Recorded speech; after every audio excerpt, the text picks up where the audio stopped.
saya nambahin ya, jadi panti sari, panti itu ruang, sari itu inti. Sosrodingrat 4 itu menggunakan panti sari ini untuk kegiatan karawitan.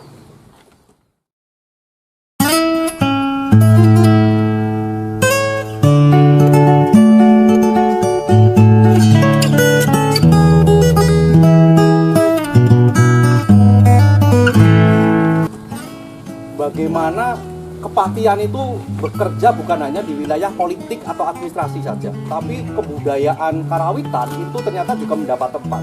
Maka di sini dijadikan ruang untuk berlatih para niyogo, kemudian bahkan ada istilah santiswaran. Pernah dengar ya? Santiswaran itu lahirnya di sini juga. Jadi kendang karo rebana lah gitu loh. Apa itu? Itu ya itu. Nah, di sini ternyata kebudayaan itu sangat subur banget diprakasai oleh Sosrodingrat 4 itu. Sosrodingrat 4 memang mempunyai fokus atau concern yang besar terhadap wilayah kebudayaan. Nah, di sini ada namanya Gending Kepatihan. Itu memang lahirnya di sini. Jadi ada orang abdi dalam yang bisa masuk ke sini, terutama para niyogo itu senangnya bukan main. Karena apa? Karena ini wilayah yang penting dan Sosrodingrat 4 itu sangat kaya sekali. Sampai saking kayanya dia pernah digoyang dengan isu korupsi. Presiden Solendijk itu 1914 menulis dalam MVO Memory Fund over Gavor, itu seperti semacam LPG lah gitu. Itu Sosrodingrat 4 ini memang orangnya keras kepala. Saat Pakubono 10 menjabat dia umurnya 70 tahun. Jadi seperti Yusuf Kala kan gitu, sepuh gitu. Tapi dia mempunyai semangat besar terhadap kebudayaan. Muncul juga kemudian not rantai. Jadi belum ketika orang belajar karawitan itu belum angka-angka itu enggak, tapi not rantai. Bayangkan rantai itu dinotkan itu kan sangat pusing banget untuk teman-teman abdi dalam para niyogo.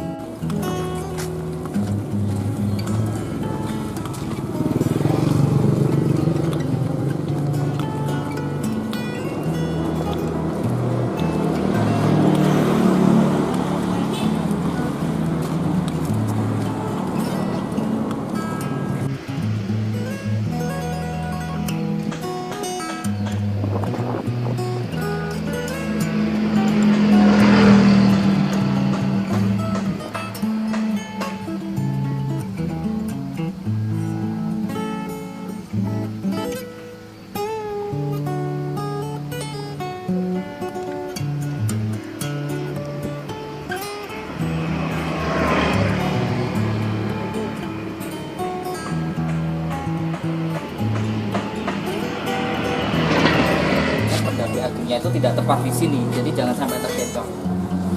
Ini memang jadi pendopo tapi pendopo SMKI ya. Pendopo agungnya lebih ke barat lagi, atau mungkin juga di sekitaran bangunan sini lah ya, tapi lebih tepatnya. Kalau kita tarik garis lurus dari rigol yang ada di pantai.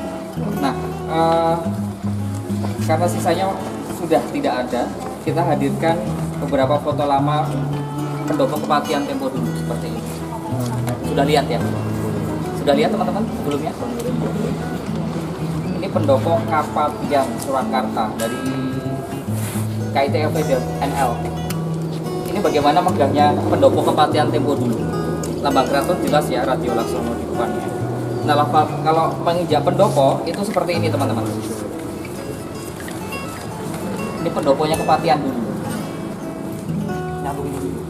Sosrodingrat 4 ini ketika mau lengser, mau digantikan oleh anaknya, namanya si lupa ya, Joyonegoro. Ini marah, padahal diganti oleh anaknya. Marahnya karena apa? Karena ada konflik kepentingan dengan Kasunana. Karena Sosrodingrat 4 ini sudah ada konflik dulu. Nah, ini ada campur tangan presiden untuk mengganti ini dengan menaikkan anaknya. Tadi namanya apa lupa? Joyonegoro. Nah, ada cerita lucu ketika Joyonegoro mau dilantik, itu kan biasanya dalam pelantikan itu pesta. Ya. Sosrodingrat 4 ini kemudian mengambil bola pecah yang mau dipakai pesta itu. Akhirnya nggak jadi pesta. Gitu. Jadi bola pecah segala macam, terus kemudian kursi-kursi itu diangkuti oleh ayahnya sendiri. Ya karena ini sebenarnya dia sayang dengan anaknya, tapi untuk kepentingan politis tadi itu bermasalah.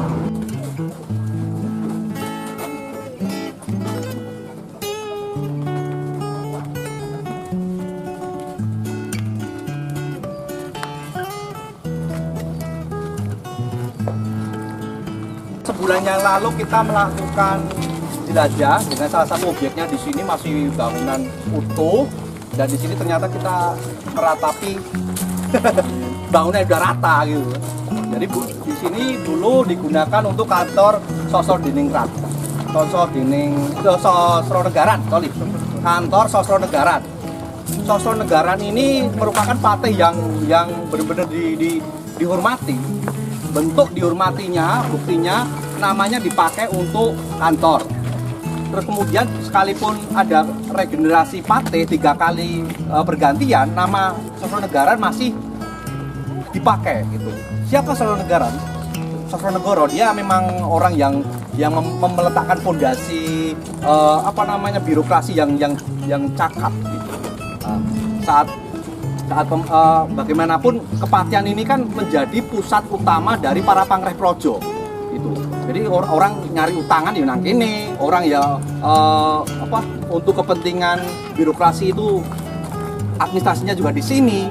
Maka dalam budaya Priai ada istilah orang yang mau ngenger itu nanti daftarnya di Kepatihan gitu. Orang yang menjadi mau pegawai atau PNS di Kasunanan itu pasti larinya di sini dulu. Nah, disinilah yang menjadi tempat penting dan yang tersisa ternyata malah dirobohkan, dan kita memang menyayangkan saat itu. Jadi ada beberapa di sini kisah yang sebenarnya bisa menjadi bukan hanya ikonik tapi benar-benar menjaga memori kolektif, karena ini yang tersisa dan yang terpenting. Kalau dalam kan hanya untuk tidur, tapi bagaimana kantor ini berisi ide-ide atau progres kemajuan tentang kebudayaan. Pahaman Raja Pustaka lahirnya juga di sini sebagai sebuah gagasan sebelum nanti diboyong ke Manaswidari gitu. Dulu lahirnya di sini semua. Yang melahirkan ya si Sosrodiningrat 4. Tapi dengan maksud bahwa tempat dan ruang itu berbeda. Jadi bisa dipahami ya, konsep ruang dan tempat itu berbeda. Karena tempat iya jadi tempat gitu aja. Tapi kalau ruang berarti ada percakapan, ada gagasan-gagasan yang menarik hadir di situ. Itu dalam studi arsitek itu namanya konsep ruang. Kalau tempat itu nggak ada dinamika gitu, itu tempat. Nah, ini sebuah aksi vandalisme dan benar-benar menyayat komunitas kami yang meriset, menemukan, membuat jalur baru, wisata sejarah baru, dan boleh dikatakan titik terpenting di Solo juga, ternyata malah dihabisi gitu. Apa mepet ya?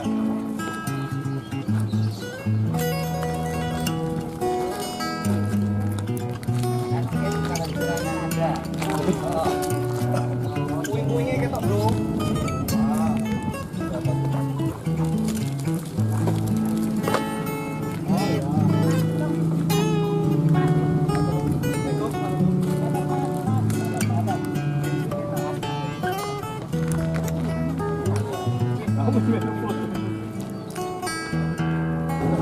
Soal kepedulian sejarah, kita beranjak dari titik satu ke titik lain di seputaran kota Solo sambil kita berdiskusi.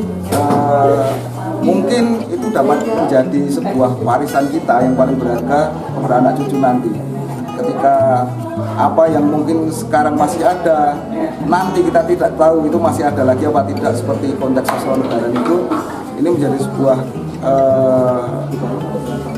semangat baru. Kita menebarkan spirit kepada bukan hanya kaum muda, juga kaum tua, dan kita bersyukur itu direspon dengan baik oleh warga Solo. Gitu. Masyarakat Solo khususnya gimana? Berkaca dari Kepatihan, sebenarnya Kepatihan itu adalah